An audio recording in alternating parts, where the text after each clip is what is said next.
Assalamualaikum warahmatullahi wabarakatuh. Halo teman-teman semuanya. Pada video kali ini, kami dari kelompok Satwa Indralaya akan membahas materi Biokimia 2 yang berjudul Aplikasi Teknologi DNA. Sebelumnya, yuk kita kenalan dulu dengan anggota kelompok 1A Indralaya. Ada Nabila Andilia, Disa Yunita, dan Fiona Sisilia. Selamat menyaksikan.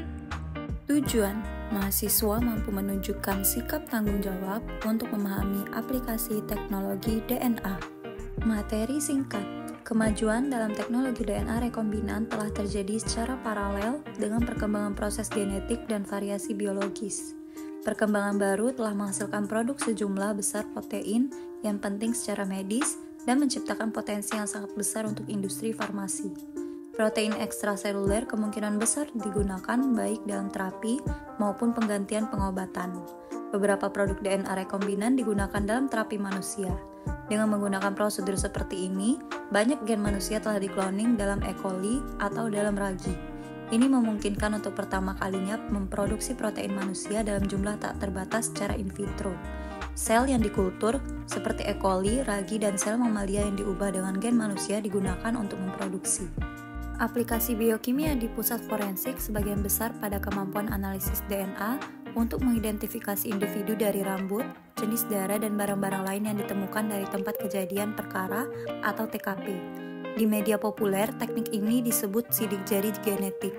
Meskipun istilah yang lebih akurat untuk prosedur yang digunakan saat ini adalah pembuatan profil DNA. Selain identifikasi penjahat, profil DNA juga dapat digunakan untuk menyimpulkan jika dua atau lebih individu adalah anggota dari keluarga yang sama.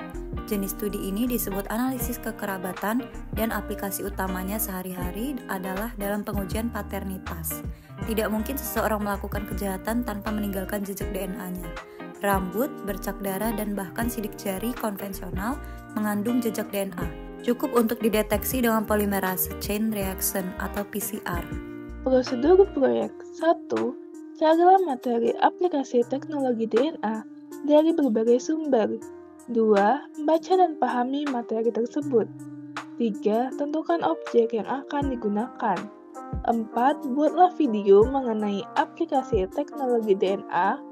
5. Lalu edit video yang telah dibuat dengan kreatif supaya lebih menarik. Teknologi DNA rekombinan dalam sintesis insulin manusia. Sejak ditemukannya hormon insulin pada tahun 1921, pasien diabetes yang kadar gulanya meningkat disebabkan oleh gangguan produksi insulin telah diobati dengan insulin yang berasal dari kelenjar pankreas hewan. Hormon yang diproduksi dan disekresikan oleh sel beta Langerhans mengatur penggunaan dan penyimpanan makanan, terutama karbohidrat. Meskipun insulin sapi mirip dengan insulin manusia, komposisinya sedikit berbeda. Akibatnya, sejumlah sistem kekebalan pasien menghasilkan antibodi terhadapnya dan menetralkan tindakannya dan menghasilkan respon inflamasi di setiap suntikan. Berikut merupakan gambar dari insulin. Aplikasi rDNA dalam ilmu forensik.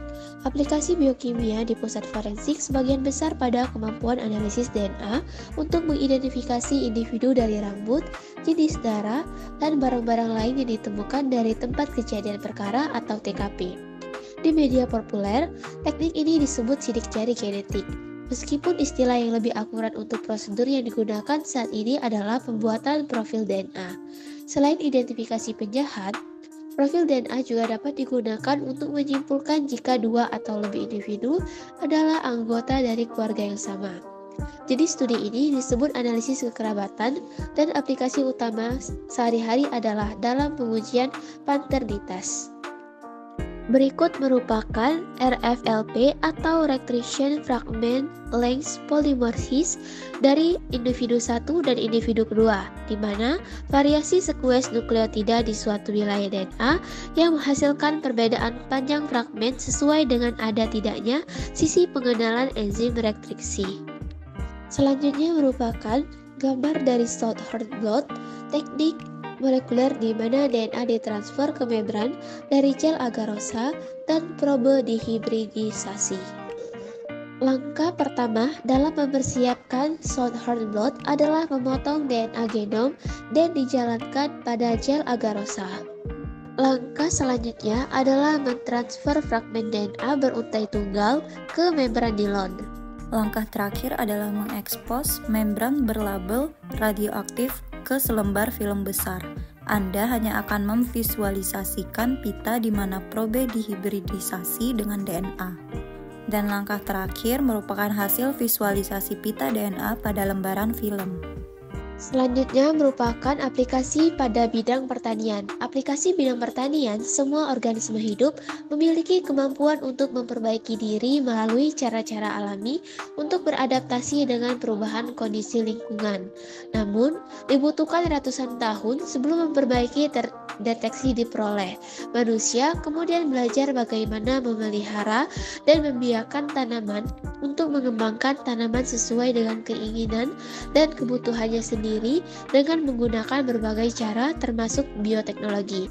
Berikut merupakan langkah ataupun proses dalam bioteknologi. Dari pembahasan sebelumnya, dapat disimpulkan bahwa banyak teknologi DNA yang digunakan oleh manusia, seperti dalam sintesis insulin, kemudian dalam ilmu forensik, dan dalam ilmu pertanian, yang dimana di dalamnya berisi mengenai tahapan-tahapan produk yang akan menghasilkan sebuah hasil rekayasa genetika. Sekian video dari kami, semoga bermanfaat, dan terima kasih sudah menonton. Kami akhiri, wassalamualaikum warahmatullahi wabarakatuh.